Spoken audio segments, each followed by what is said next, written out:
Hi, good morning everybody.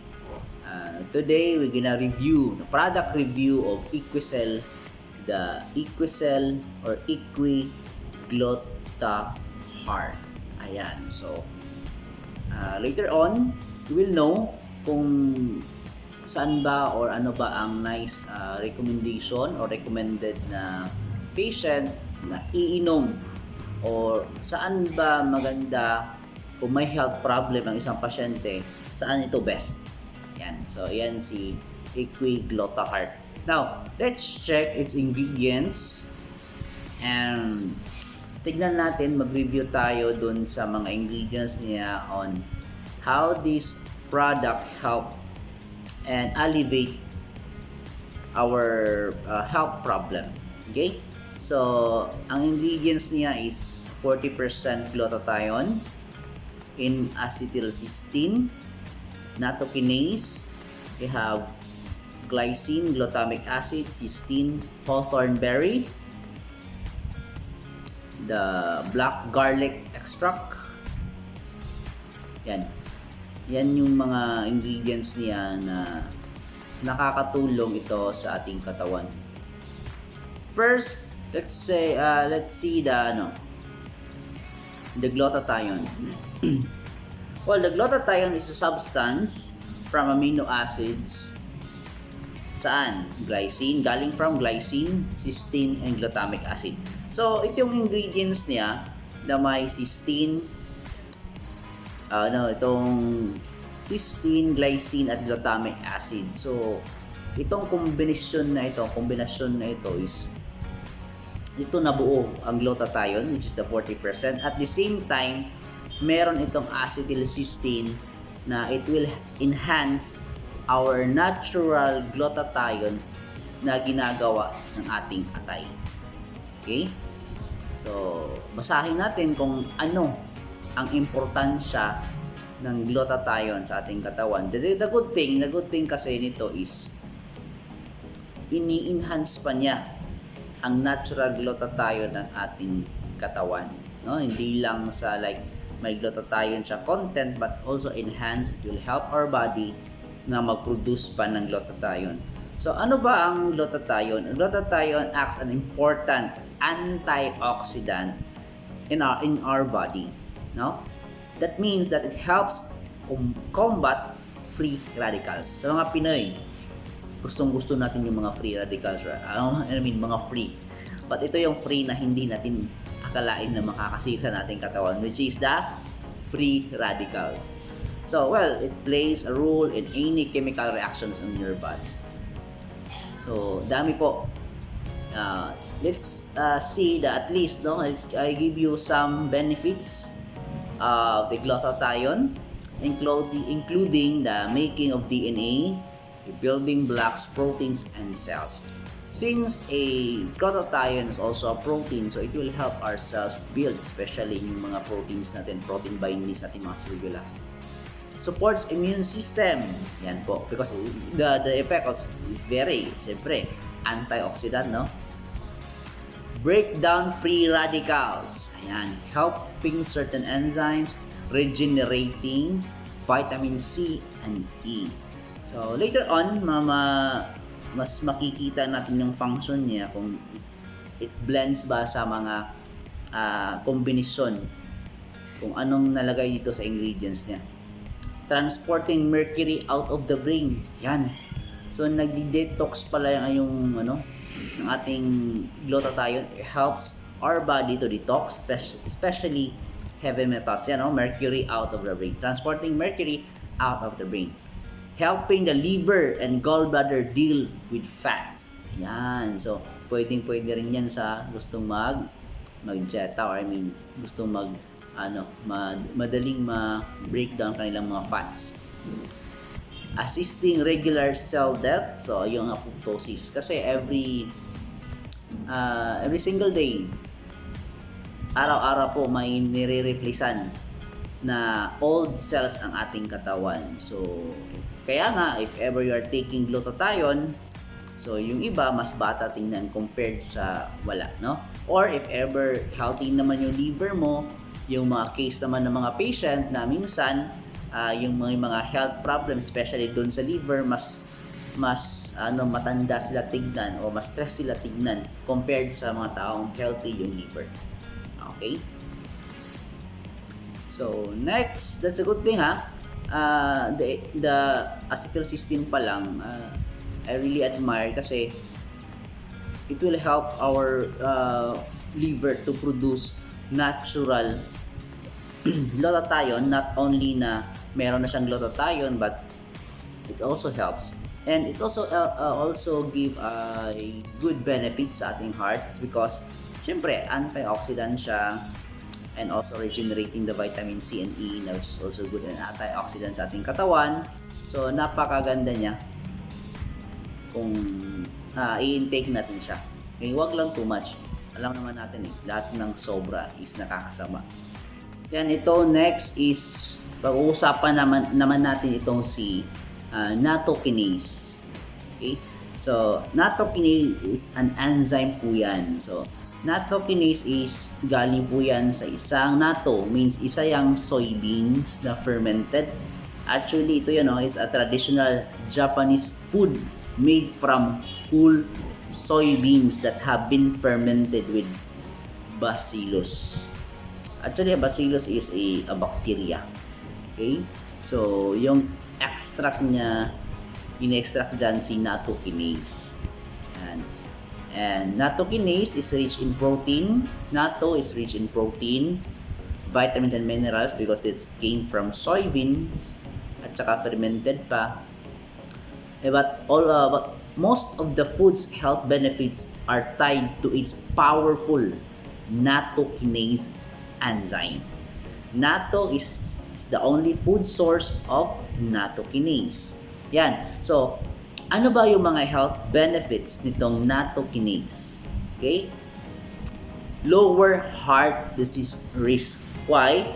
Studies show that nattokinase dissolve clots and which helps maintain blood vessel structure, improves blood flow, and lowers the risk of heart disease. Kasi po, yung mga bara-bara dyan sa ating circulatory system, sa ating mga ugatan, dinadaluyan ng dugo, yung mga clots dyan, dinidissolve niya. Okay? Can also lower the blood pressure, reducing strain of the heart that can lead to heart attacks. Ayan. Yan po si nattokinase, no? So, and may study rin ito na dun sa people taking nattokinase of 300 mg daily, yung matataas ang cholesterol at saka may baradong ugat, no? People taking nattokinase, both the arterial wall thickness and size of arterial plaques significantly decrease. So, yun, no? So, yung pamamaga o thickness dahil sa mga arterial wall problems, so, nadidissolve. Yan po ka-effective si nattokinase. So, bagay po ito sa mga pasyenteng may mga heart problem or circulatory problem, even kahit sa mga varicose veins. Yan, ganyan po kaganda si nattokinase. And meron pa other health benefits. It also improves sinus health. Chronic sinusitis is ongoing inflammatory in your sinus, in our sinus, that could be caused by allergies, bacterial, fungal infections, or asthma. The most common chronic disease in adults. Sometimes people with chronic sinusitis may need surgery to clear the nasal passages. Research shows that nattokinase can shrink the blockage of nasal polyps and thin mucus, improving airflow while reducing discomfort. Because of this, scientists continue to study enzyme that treat symptoms of respiratory conditions like chronic obstructive pulmonary disease or COPD and bronchitis. And it also improves the gut health and metabolism. Nattokinase can promote a good balance of bacteria. Remember, it is fermented. Diba? So, pag fermented by bacillus can create a good bacteria. Can promote a good balance of bacteria in our gut, gastrointestinal, also known as our microbiome. Poor gut health can weaken your immune system and increase your risk of any chronic disease like diabetes, obesity, rheumatoid arthritis, cancer, and heart disease. Nattokinase probiotic properties may also boost metabolism and reduce body fat, regulating and potentially preventing metabolic disorders like obesity and diabetes. Yan, ganyan po kaganda itong si nattokinase. Next, let's check the hawthorn berry. Ayan, ito si the hawthorn berry. Okay, so si hawthorn berry is like a berry, no? The also common called as hawthorn. You have quickthorn, thorn apple, ayan, mayflower or hawberry is a genus of several hundreds of species of shrubs and trees in the family Rosaceae, native to temperate regions of northern hemisphere in Europe, Asia, North America, Africa. Ayan, nandyan si hawthorn berry. So, ano ba ang mga health benefits nitong si hawthorn berry? So, hawthorn berry is used to help protect against heart disease and help control high blood pressure and high cholesterol. And research shows that both animals and human studies suggest that hawthorn berry increase coronary artery blood flow. Yun. Improve circulation, lower the blood pressure. It also been used to the skin to treat boils and sores. Yan, see? Ganito kaganda si hawthorn berry. Oh, wala yan sa iba ha. So, pinag-combine ito, no? So, ganyan kaganda. And hawthorn berry is a very good thing. Actually, hindi ko pa na-try or even nakain ito. Sana matry ko minsan, at least man lang na makain tong si hawthorn berry. And also, may nakita at nabasa ako rito na if ever may liver problem si patient o si client, significantly, hawthorn possesses a wide range of biological actions relevant to the treatment of toxic hepatitis, alcoholic liver disease, non-alcoholic fatty liver, and hepatocellular carcinoma or cancer, liver cancer. Accordingly, hawthorn extracts can be developed as a major source of therapeutic agents for liver disease. Okay? So, hindi lang siya may ganun effect na lower the blood pressure, but also a very powerful antioxidant dun sa mga health problems or mga degenerative problems or even cancers. Okay, ganyan po nakakatulong si hawthorn berry. Next naman, itong si the black garlic. Bakit po black garlic yung pinili ng kumpanya na to? The black garlic extract. So, ayan, itong black garlic extract. Actually, ito nakasulat dito eh. Well, like a fresh raw garlic, black garlic can help to regulate blood pressure, sugar levels, reducing high blood sugar, helps prevent serious health issues such as diabetes symptoms, kidney dysfunction, and more. Its higher antioxidant levels in black garlic may also help to prevent complications related diseases. Ayan, so dun sa liver, dun sa heart, dun sa kidneys and sa circulatory system, nakakatulong po si black garlic extract. Now, I have 6 impressive health benefits of black garlic extract. Okay, so black garlic is a raw garlic that people have fermented under controlled with high temperature, humidity conditions for several weeks. Okay? So ano meron dito? It contains more antioxidant compared sa garlic lang mismo. No? Fermented process causes black garlic to contain substantially more antioxidant than raw garlic.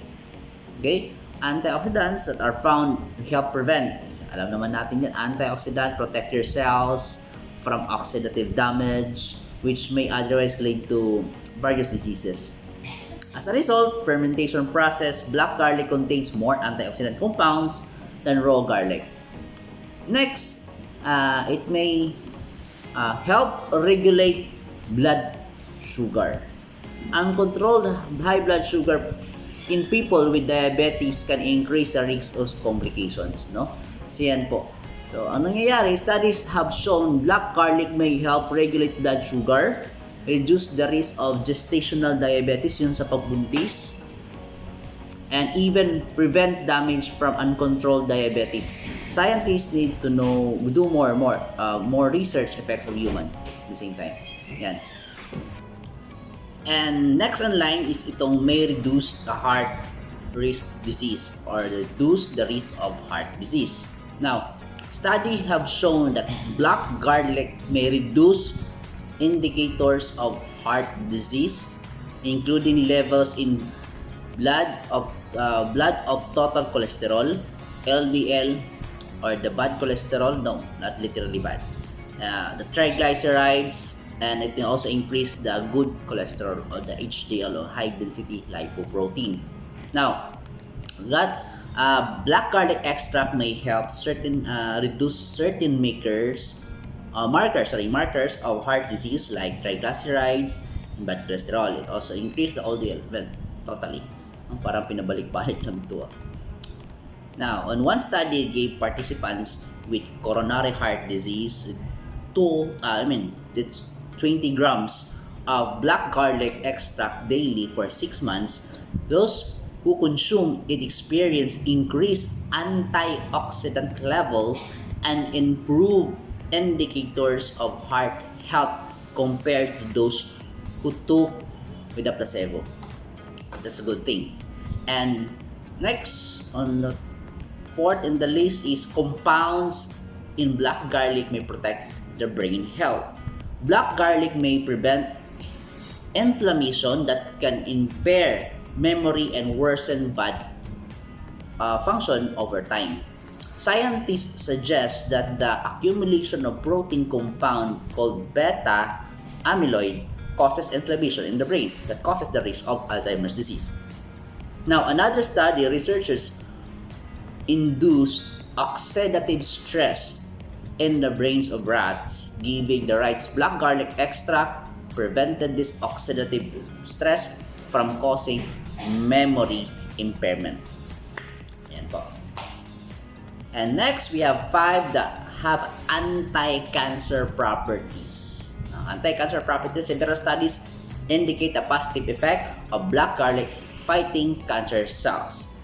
Now, in test tube studies in the blood of 21 volunteers, black garlic extract showed stronger immune stimulating antioxidant and anti-cancer activities. Ganyan po kanyang effect. Yan. So, last one, the garlic may help protect your liver. Black garlic may help protect your liver from damage. It can come from its constant exposure to chemicals, medications, alcohols, and germs.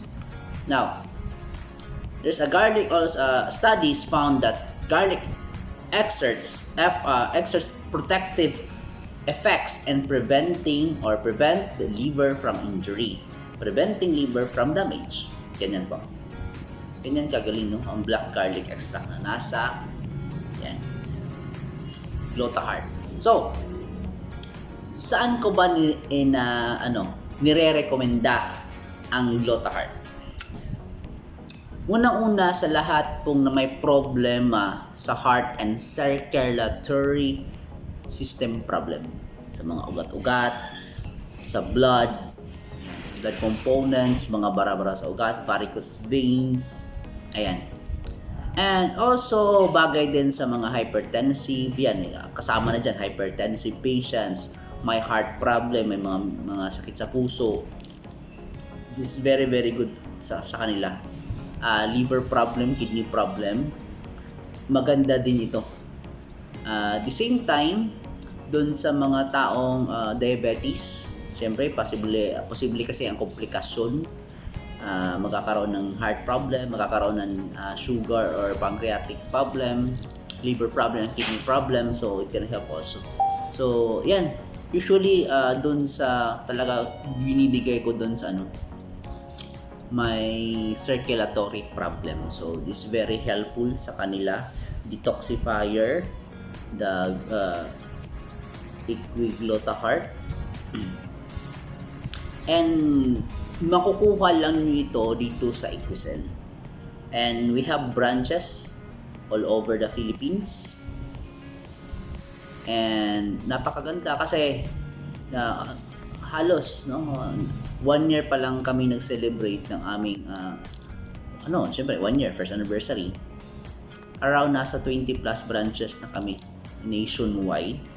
And here sa Philippines, dito ko ngayon sa Tagum City, Davao del Norte, promoting this kind of product. Next, maybe another product naman natin i-review. And napakaganda po ni Glutahart, and maraming pong nakabenepisyo nito, kasama po yung tita ko na may high blood pressure, hypertensive po siya, or siguro more than 5 years na. Still, ito po nakakatulong sa kanya, tsaka nabigay rin niya ito sa kanyang friend na may maintenance sa puso. The good thing, mas maganda ang feeling niya. So something, meron ng mga changes sa kanyang katawan. So ito po, see you on next next video, and hopefully makatulong ito sa inyo sa information na binigay ko pagdating sa sino ba si Equiglutahart o si Equicel. Ito po. So maraming salamat and God bless us all. Bye-bye!